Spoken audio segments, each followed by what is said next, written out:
పరివచనము. ఇదిగో పేరందరికీ కలగబోవు మహా సంతోషకరమైన స్వార్థమానము నేను మీకు తెలియజేస్తున్నాను.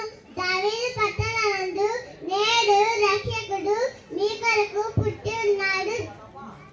ఈయన ప్రభు అయిన యేసు క్రీస్తు. దేవుని ధన్యతను. మత్తయి సువార్త 5వ అధ్యాయము 3 నుంచి. ఆత్మ విషయమై తిరుగైన వారి ధన్యులు, పరలోక రాజ్యము వారిది.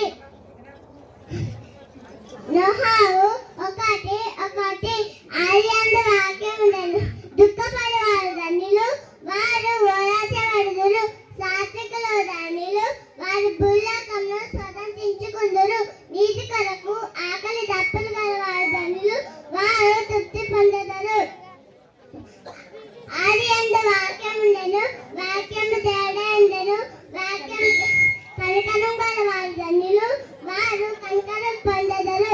హృదయ శుద్ధి గల వారు ధన్యులు, వారు దేవుని చూసెదరు. సమాధాన పరచు వారు ధన్యులు, వారు దేవుని కుమారులగుదురు. నీతి నిమిత్తము హింసింపబడు వారు ధన్యులు, పరలోక రాజ్యము వారిది. యోహాను 1:1 ఆదియందు వాక్యముండెను, వాక్యము దేవుడై ఉండెను.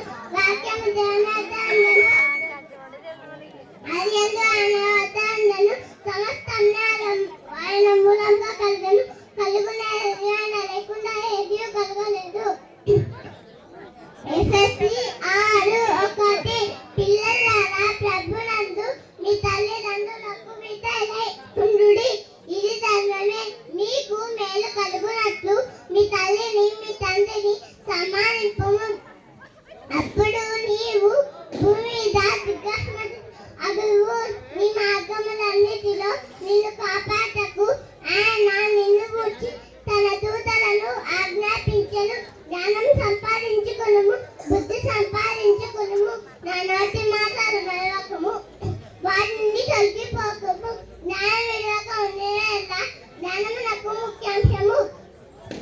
నిన్ను కాపాడును, దాన్ని ప్రేమించినలా అది నిన్ను రక్షించుదు. జ్ఞానం సంపాదించుకుంటే జ్ఞానం నాకు ముఖ్యాంశము. నీ సంపాదనయు వచ్చి బుద్ధి సంపాదించుకును.